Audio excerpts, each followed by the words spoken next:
Alrighty, Doc here from North America. Good morning, good afternoon, and good evening. It is Thursday. Oop, why is that dinging? There it is. It is Thursday. It's the second to the last day of the week. We always cheer these on. As far as I'm concerned, can't wait. Anytime the markets are closed makes me relaxed. This way I'm not paying attention to them. It's the way traders are.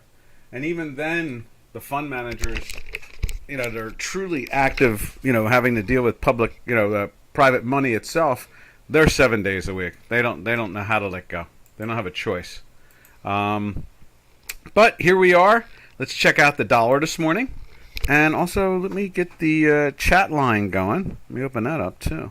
As you can see, what can you see? I can see. You can see. Right there. Let's go to the dollar index itself. On Chicago, you can see it on J4X already. It's kind of backing off a little bit the last couple of days, but with the red hinky ashkies, but and the green line has pierced, but you can see it over on Chicago Quant here like that. It's sideways, basically just up.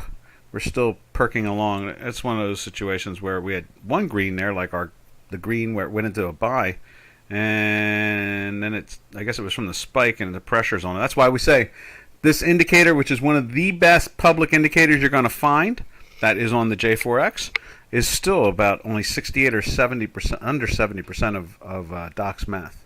So, it's better than anything you can find out there in the free public arena, but still behind the curve, and that's why we show you both. We show you Doc's work, and we show you J4X.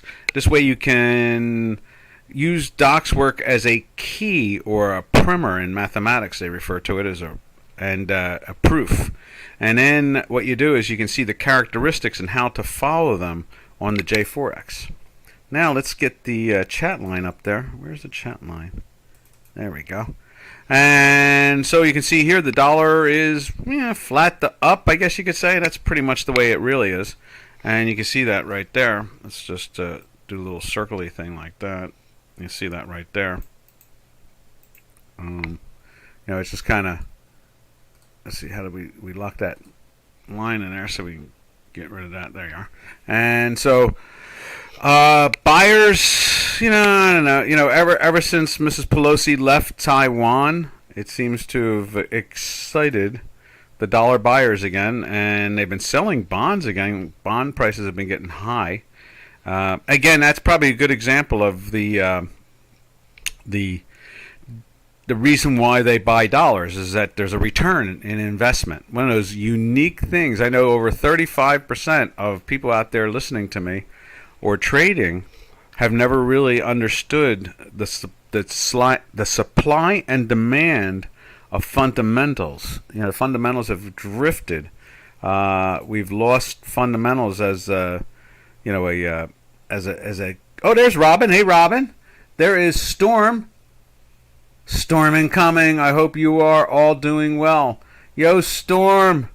And it's unfortunate. The fundamentals make it very hard to appreciate anymore because they're just so, they just don't follow the rules. They don't, financial rules of thousands of years of the idea that you lend money to get it back, things like that. Unfortunately, that has not been the case, in these times. Things have gotten weirder. But anyway, let's just keep on rolling along with the products themselves. I'm not going to try to beat that too hard. And so the dollar is being bought, and we see the bonds. Let's show you the bonds. What they did is they had driven the 10-year down to 250. Let me show you the 10-year. Here's the 10-year bond. And bonds had gotten down to 2.50 down in here, which is really wild. And now it's around 2.57. Unique, very unique to see it make that move, When this thing goes down, interest rates are rising. Now you can see there's a little dance going on where they feel comfortable again, and so interest rates are going down and the price is rising. That's how it works. So when the price is dropping, interest rates are rising, and when the price is rising, interest rates are dropping. And that's how that game is played. Metho! 3-time leveraged nickel today. They need to save the solar system. Amen. Amen. Stop those SUVs for disrupting our whole solar system. Let me just took a sip of water there. Let's take a look at copper. You mentioned it. I want to look at it. And there it is right there. It's been in the sell for a few days. We're in that weekly.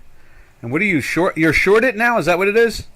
Let's see. Metho, 2-time wisdom tree.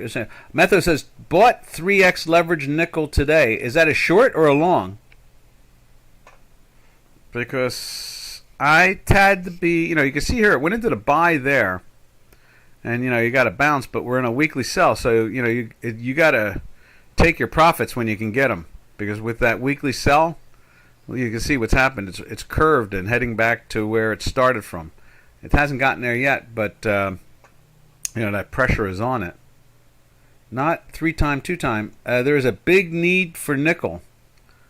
A long term, I'm sure you're saying. Oh, you're long it. I would like to, I myself, unless if you're doing it through options, then it's not that bad that you're long. But remember, we're in a daily sell and a weekly sell. So the odds are 9 out of 10 or 8.5 out of 10 times this is going to be right. And that's, you're betting on a 1.5% or 1.5 point out of 8.5 out of 10, So you got to be careful there. It's for the next hype. Who's doing the hype? Are you doing the hype? Now it's cheap. Well, this is true, and it might get cheaper. So I guess you're prepared to dollar cost average into it.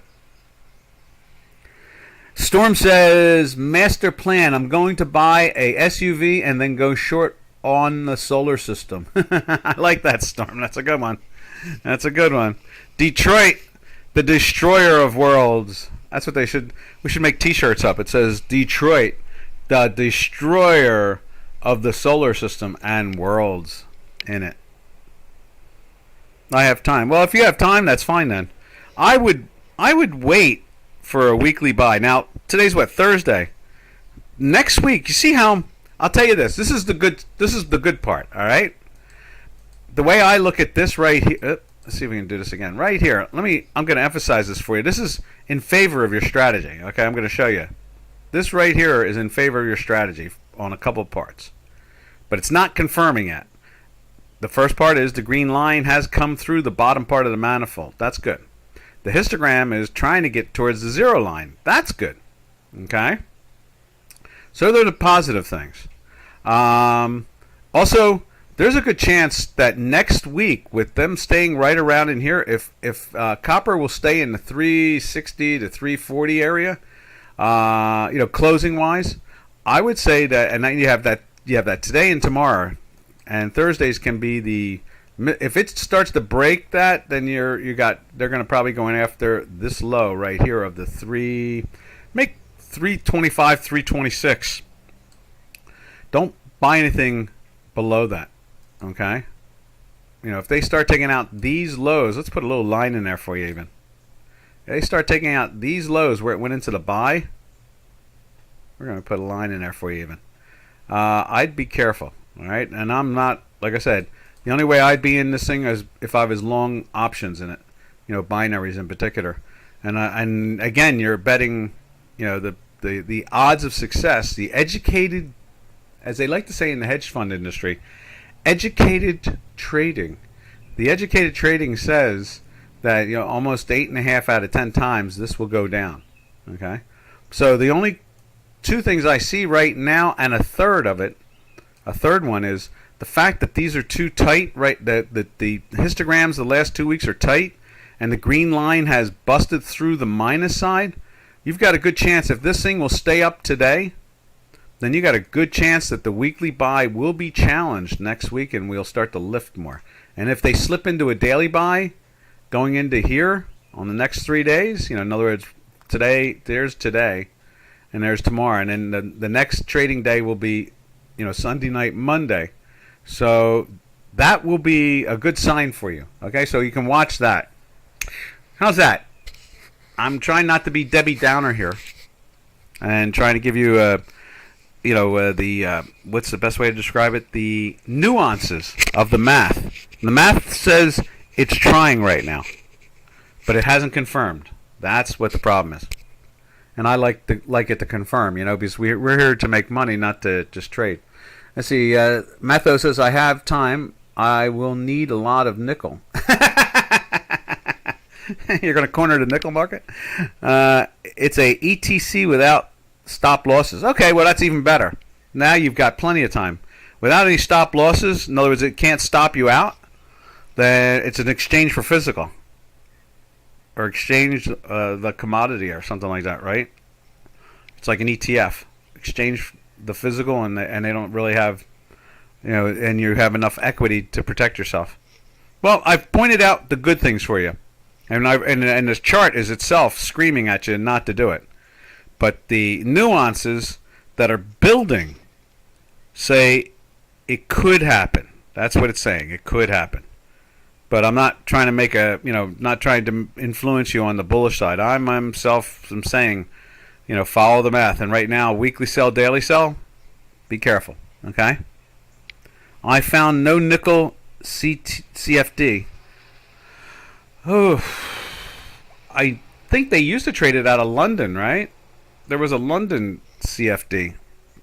The United States is very thin when it comes to nickel and aluminum. They don't really trade them that actively. Copper, platinum, silver, and gold are and palladium. They're the biggies. So, all right, that's our analysis of that. So, where do we go from here? Oh yes, let's go back to the currencies. Unless we start another conversation on something else that anybody here wants to suggest, we will. And let's take a look at the euro and see how it's acting this morning. You see it's still in the sell, but pretty much sideways, bouncing off of that 0.76 of the range. You can see here, compared to copper, the green line is trying to lift, but it's not. It's still below that. The histogram played with the manifold, and it's kind of lifting up a little bit, but no real sign yet of any strength in there. And we went into the daily sell. This is the third day now. Went into the sell here 3 days ago, right there. Right there. Green line broke the zero line. Histogram's below it, of course.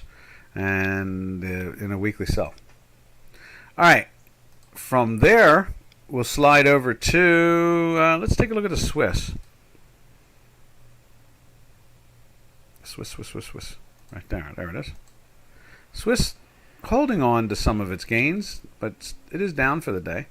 And it's also in a buy now from 3 days ago, that type of thing right there. And notice the manifold on the weekly manifold on the nonlinear time manifold right there, or the standard deviation right there on the weekly. Notice it's kind of getting tight to the zero line. It's been in the sell. I guess we could widen that even. You can see the emphasis of it a little bit, like that.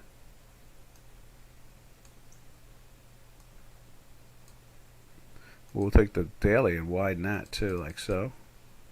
So you can see there, it's trying, but we're in the weekly sell and it's been driving down.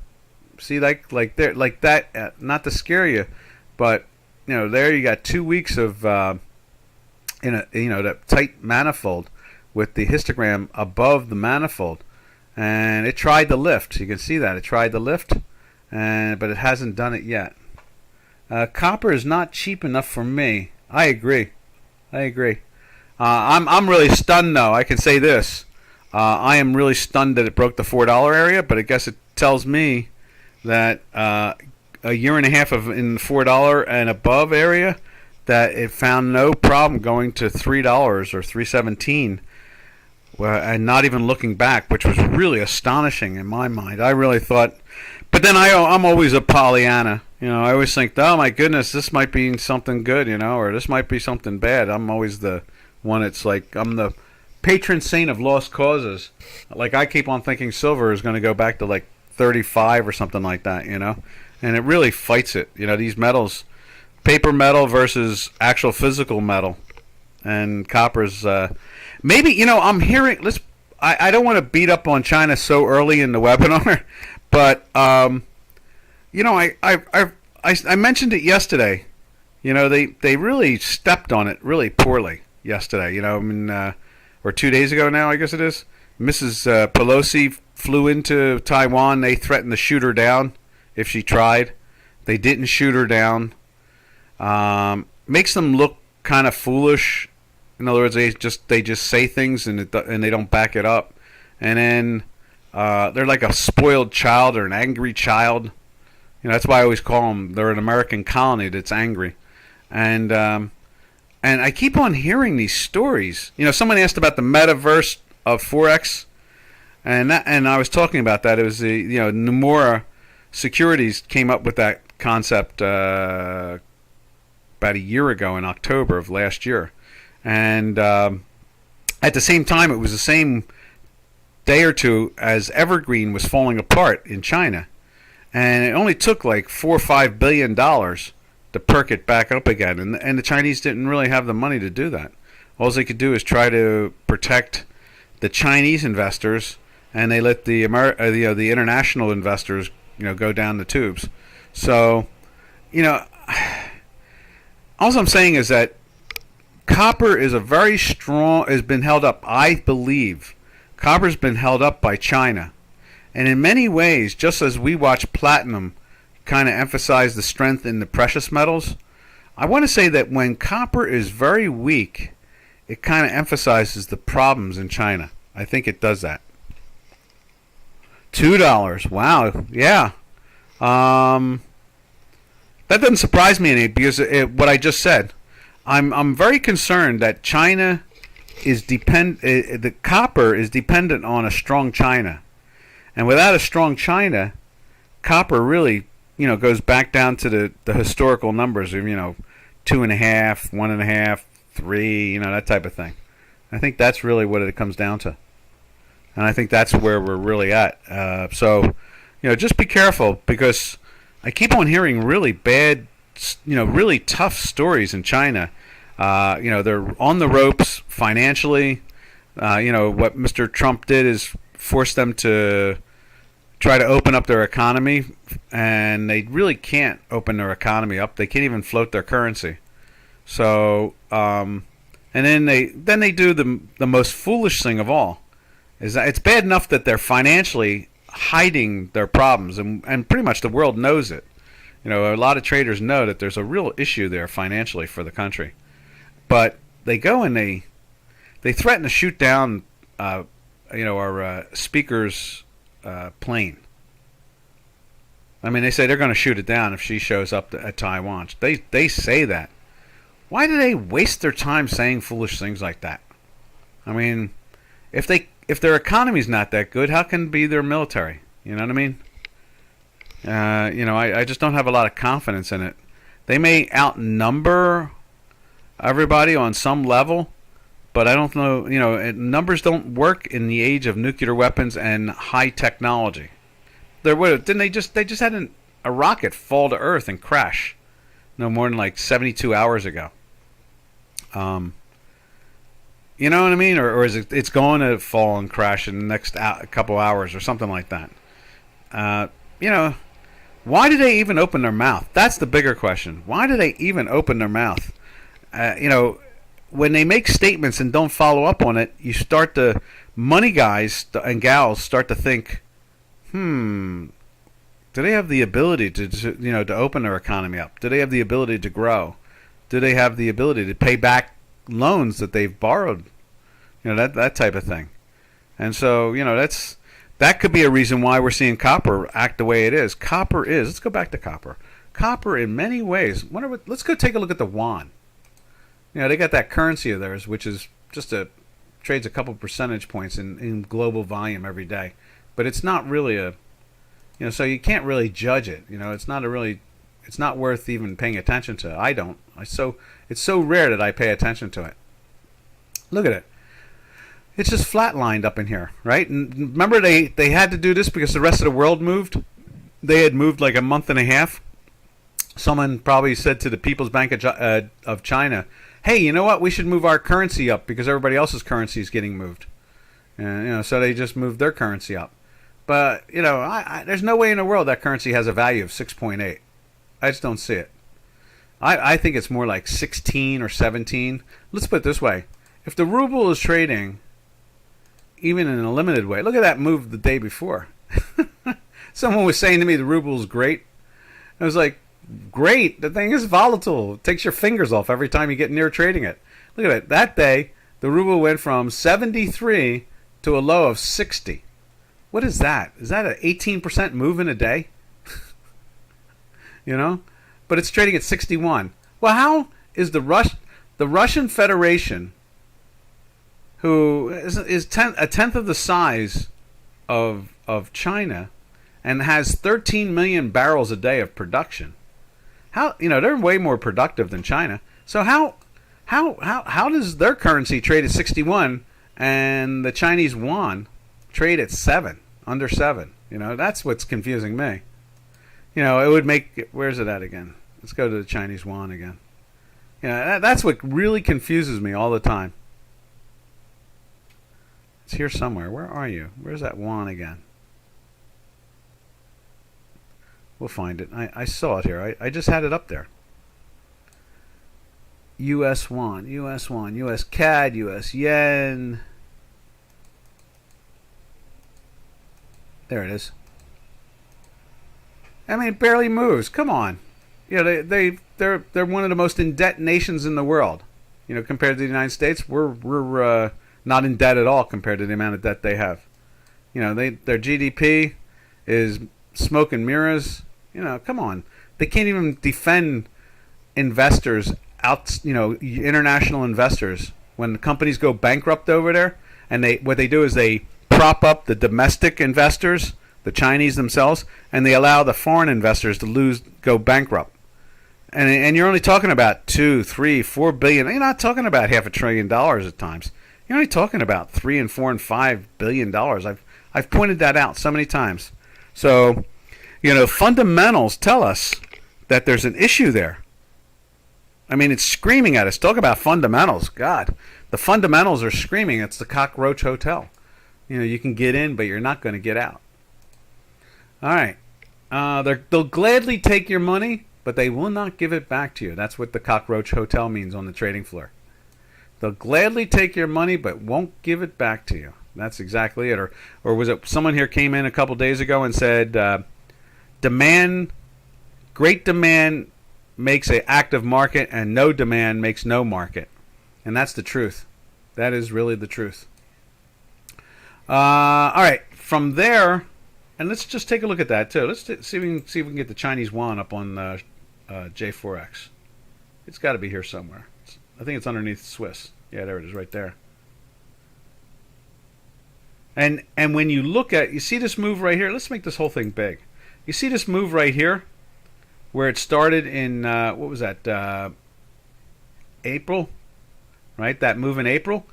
Currencies all took off. When you take a look at the dollar index, now that's a weekly, no less. Let's go to the daily. Yeah, so it took off in late April, right? Take a look at some of the other currencies and how they moved. Let's take a look at the euro on there. They made their big moves back in February and March.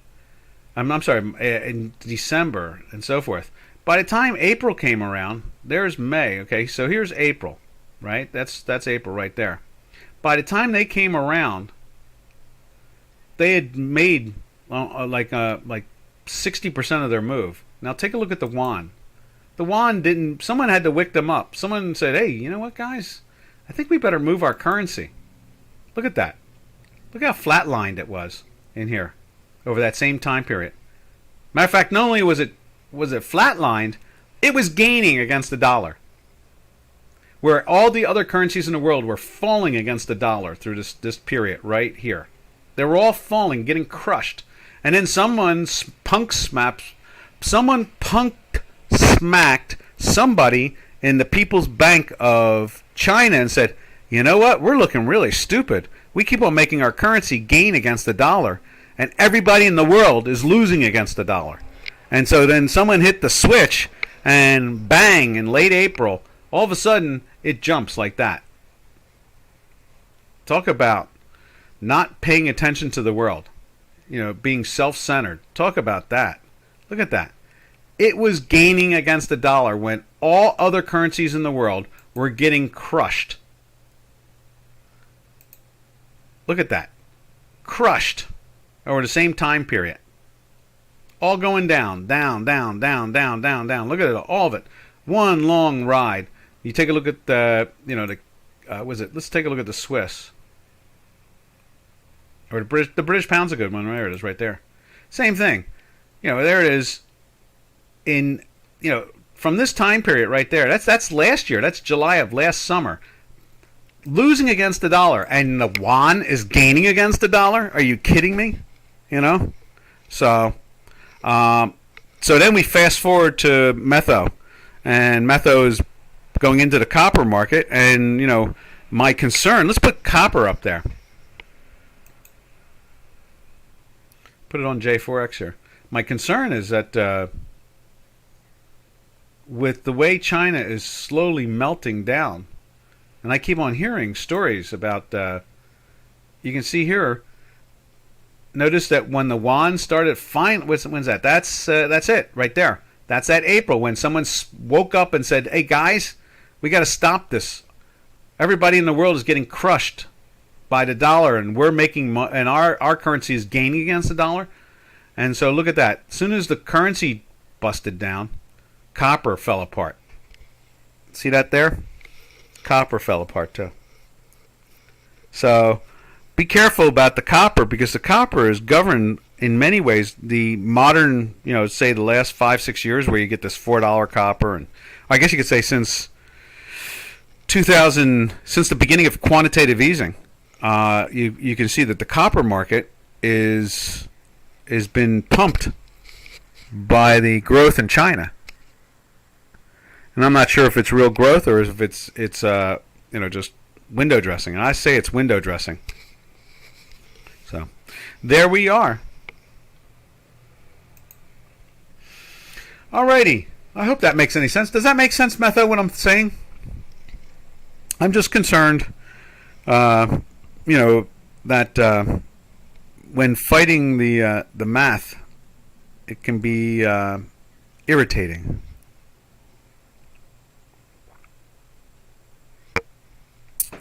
Oh, we missed the numbers that came out. I didn't even pay attention. Let's see where that's at.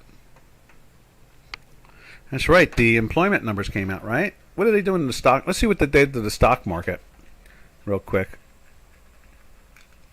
Metho, you got me really in the groove, Had me doing analysis.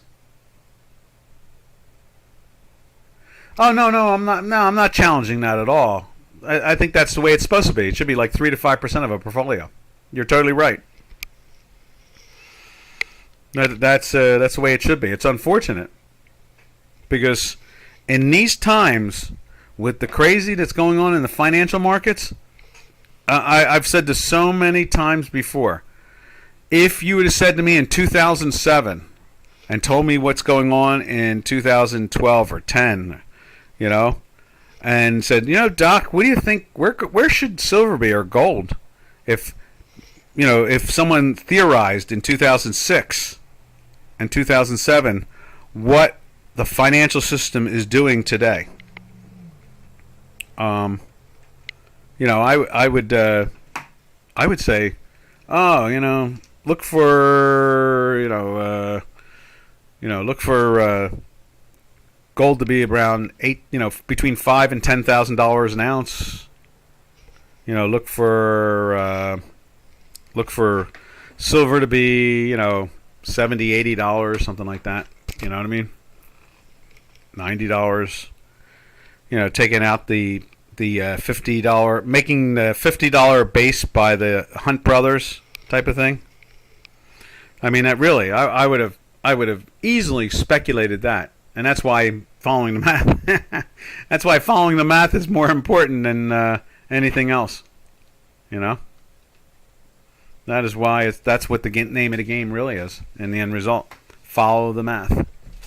because when you try to use the fundamentals, they make no sense anymore. The fundamentals just don't make any sense anymore. And that's what's so disturbing. We've talked about that here, that the fundamentals have been thrown out the window.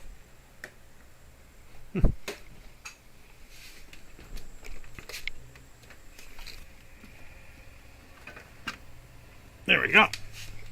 Let's see what the numbers do. Let's go over to the... I didn't even see what the employment number looked like. Let's go over to the... just to the stocks and see how they treated them. We'll go to the S&P 500. There it is right there. So the news came out right here. There's the news. It dipped it down and then lifted it back up by about 5 points.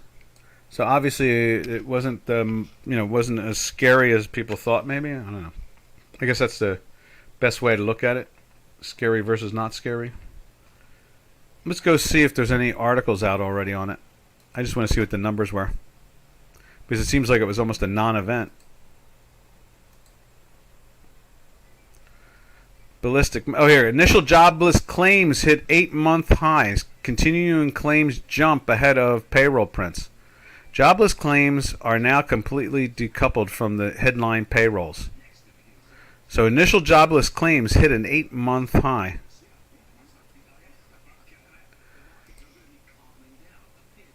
So that's interesting there. Let's see. Oh, Metho says, but nickel is an insider's tip I got. Oh, cool. That's going to go up or down. They all will need a lot, and it's not expensive. And they need a long time. Oh, so it's a bullish thing. A long time for new nickel mines. I see what you're saying. Well, buy low, sell high. I agree with you.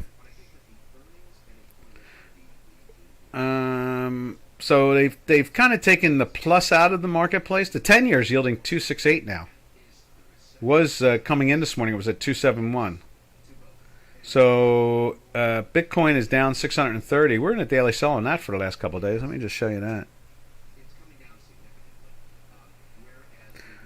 But you can see here the stocks now are back down to where the news came out right there. So they took them up thinking, okay, the Fed can loosen a little bit, and now they're back to it and moving down a little bit. Let's see. Let me see. What do I want to see here?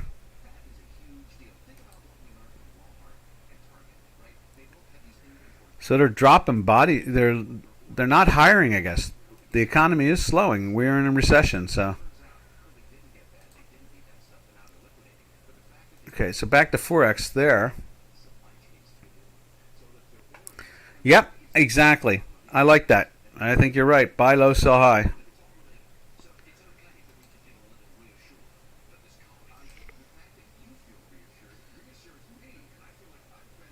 Huh. Okay. They're still talking about the way the numbers came out. All right. Gold is up almost $20, and silver's only up like 20 cents. Let's see.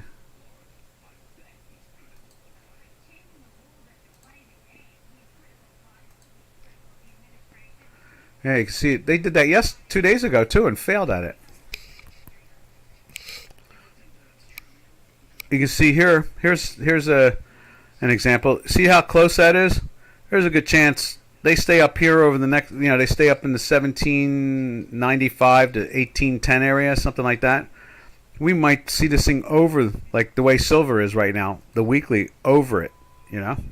Right there. Now silver is over the weekly number, and it's just barely moving in here at the moment. Is that right there? Yeah. Let me just double check that. I've got silver trading. Let's see. Let's put it up on J4X. Right there. Yeah. 2007. Yeah, that's what we see on ours. 2006, just like the bid in on J4X. So the pressure is, it's up, but it's not really taking off. You know what I mean? Let's see. Nima says, please take a look at gold. I think it'll go as much as 1,800 for now. It's already done that. Hasn't it done that? I thought it was over 1,800 today. Let me go back to it. Yeah, there it is. Today's high now is 1805. We're in a daily buy for a while out of this whole move here. But our weekly is battling. It's just fighting not to get in there. But it's very close now. It is really trying hard to get into the buy. Here it is on the J4X. And you can see it's trying to curve again. Even there it's trying to curve. But we've got a green hinky. And they could do a nice little bounce in this area here and try to turn up with our work. So, yeah, I agree with you, Nima. I kind of think it wants to go back to the 18.5 area. I'm very pro metal. I wish they would get in the weekly buys and start to, give us some daily buys. I think the strength, for a great extent, wants to go that direction.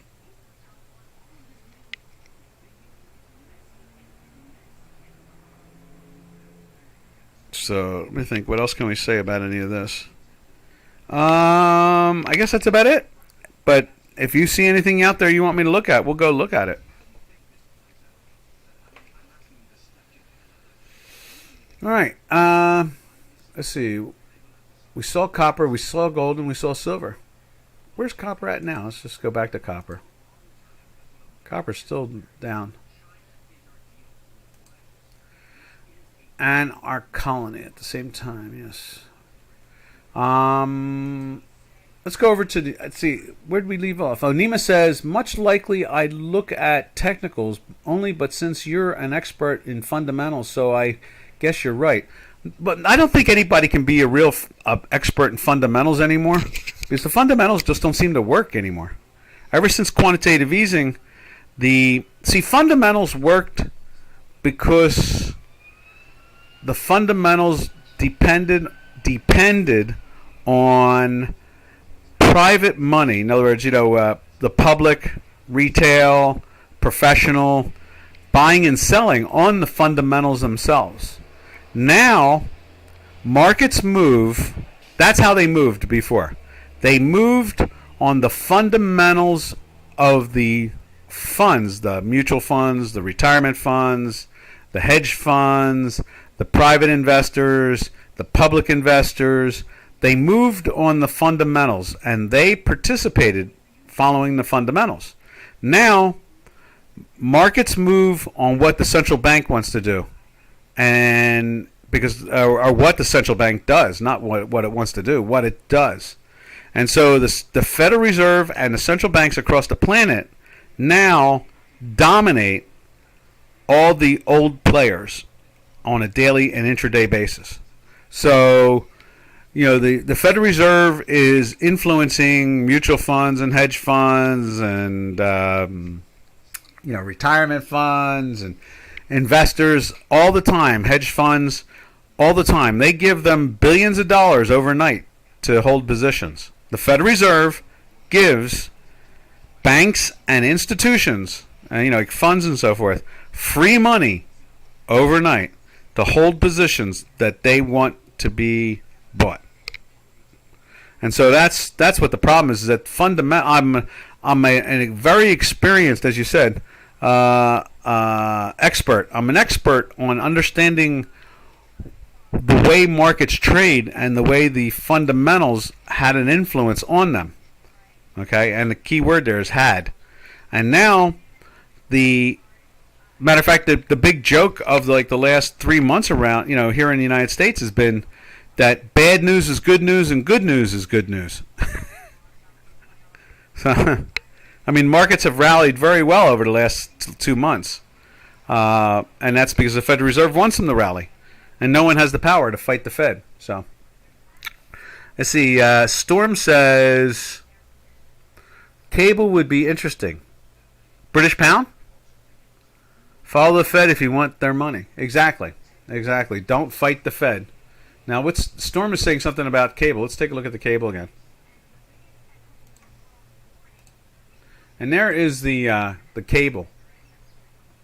And you can see we dropped into a sell. Was it yesterday?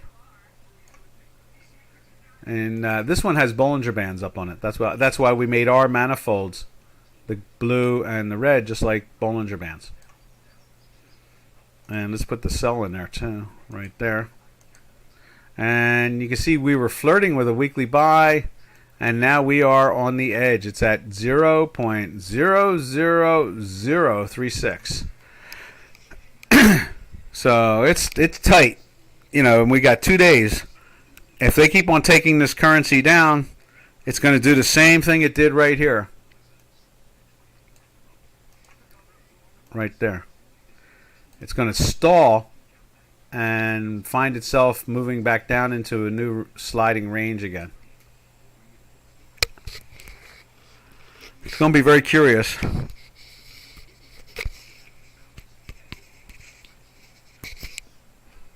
I'm just contemplating what to say next. All right, where did we leave off? So we looked at the cable. Did we look at the? We didn't look at the Turkish lira. Let's see what's going on in the Turkish lira today. Because that dollar is strong. Are they through the 18 on the dollar? The dollar Turkish lira. Right there. 17.96. It's holding there, right on the edge. And we put it up over here. Dollar Turkish lira right there. Today's high is 17.9946. It's just right on the edge. And Metho 2000 has it right. Don't fight the Fed, or follow the Fed if you want to make their money. Exactly. Can you imagine they give Citadel something like $1 billion plus every night for free to hold positions? For free. So in other words, all they have to do is put like a reversal conversion on in options and a product, make a quarter percentage point or half a percentage point on $1 billion. Anybody out there want to make a quarter or half a percentage point on free money, like $1 billion? I don't think anybody around here would want to turn that down, would you? So are you going to do what they tell you to do? I bet you will. And it's the same way with Bank of America, and it's the same way with Merrill Lynch's subsidiary, or the Bank of America subsidiary of Merrill Lynch, and so forth and so on. Their trading desks are sitting with money, and the banks are sitting with money from the Federal Reserve overnight, and they don't pull it. It just sits there. As long as you do what they want you to do with it. And that is prop up the market. All right. What else do we got going on here? Let's go from the Turkish lira. Oh, let's go take a look at the Euro Turkish lira. No. Don't do that. Close. Cancel. Cancel. There it is. In a sell for 3 days now, but lifting today, getting a volatility signal again. And what else can we say? It's in a weekly buy, so barely though. Look at how tight it is on the line. Then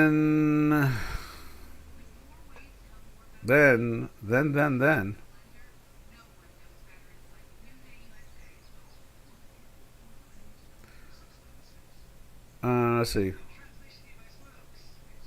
Then from there we go over to the Canadian. That's it.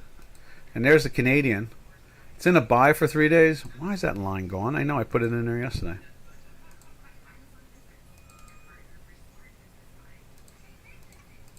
Let's save it this time. Save. There we are. And you can see the weekly is trying to pierce up. It's close.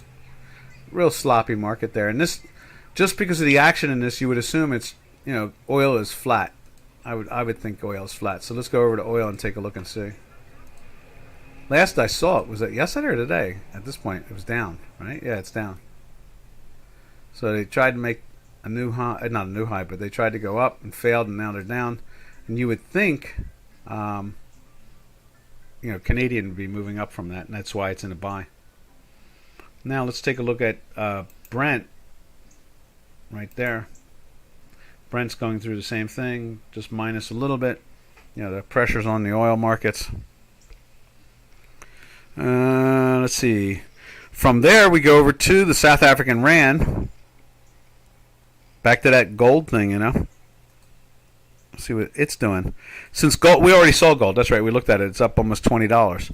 So I would assume that South African Rand is moving down against, it's making money against the dollar. It's moving down. And there it is right there. And it's pretty much unchanged.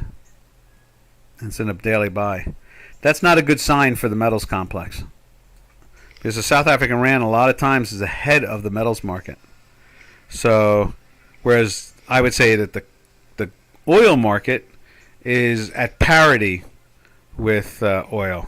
When one goes, the other goes. Narragansett is in Rhode Island, not Long Island.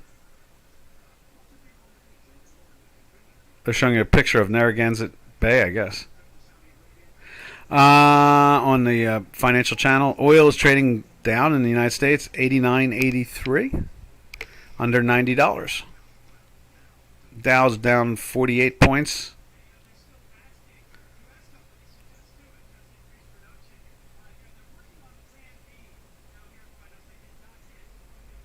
Let's see, what else we got to say about that? They're talking about oil production at the moment. All right, so from there, let's go over to the yen. And there's the yen there.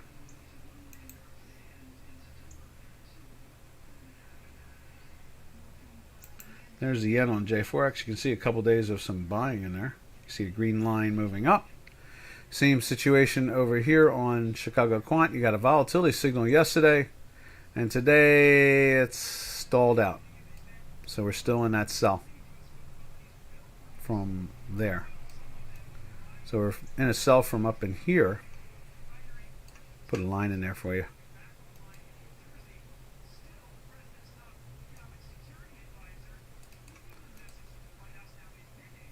So in a sell from there.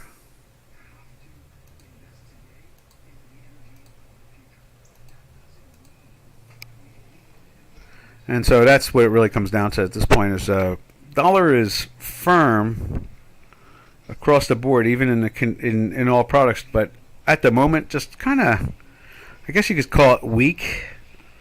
Not, the dollar index itself is firmer compared to the individual pairs, but then, we find the rest of them almost unchanged for the day. It's just like an engine going in one direction at the moment. But one piston is up, the other piston is down. All right, and then from there, we slide over to the south of our border. We take a look at the Mexican peso. Right there. And let's put it in here.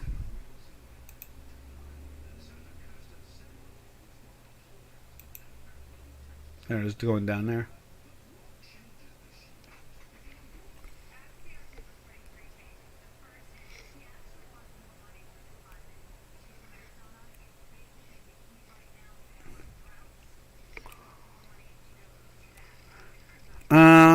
You see here, the Mexican peso is sitting on the, the 0.38.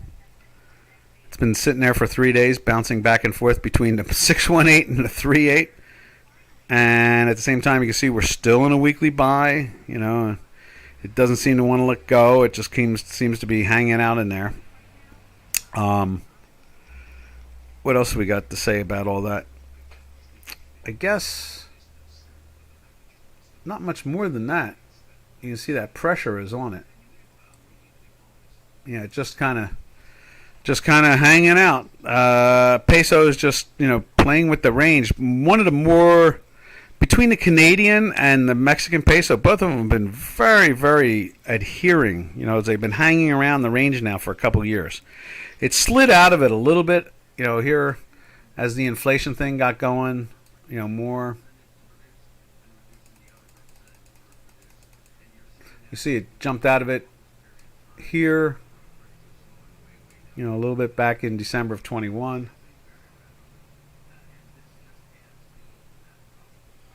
So they don't really let go of it too much, the trading range. Whereas the Canadian and the Swiss, not the Canadian, the Swiss and the Euro and the British Pound and the rest of them have really dropped out of their ranges of the last couple of years.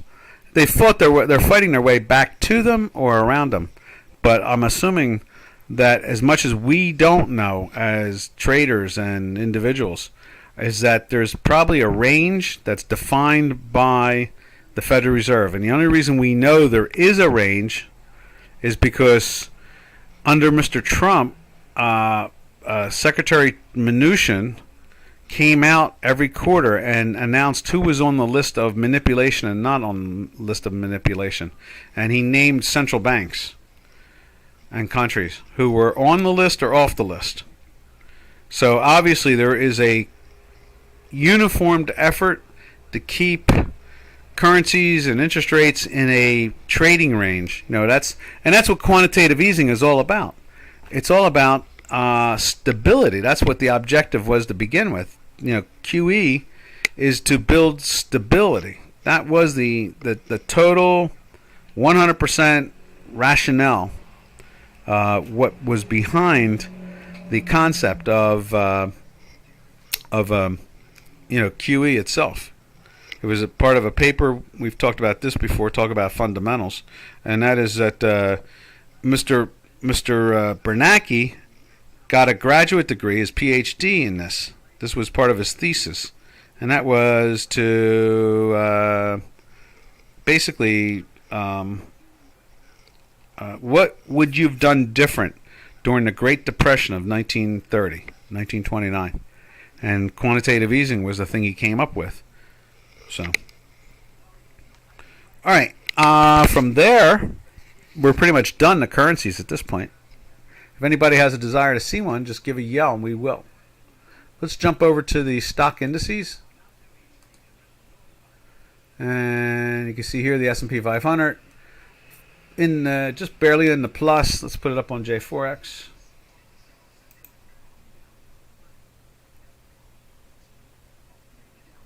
Right there.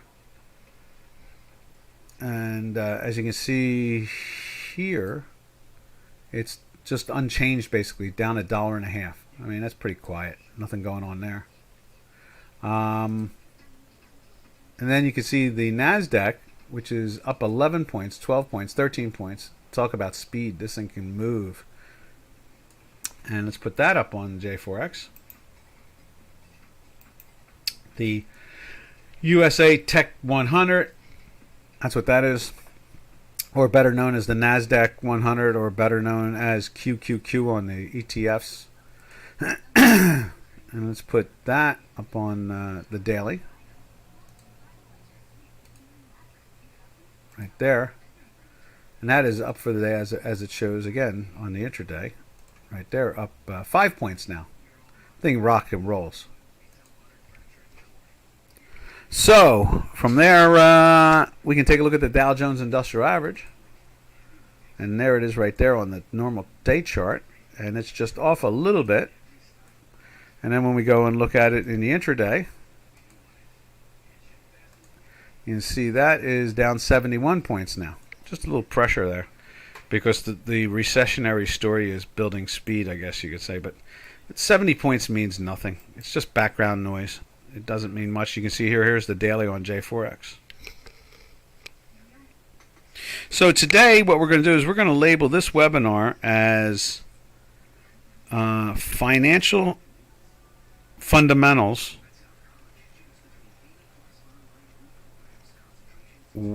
Let's see, don't work. We'll label it that way. Financial fundamentals don't work.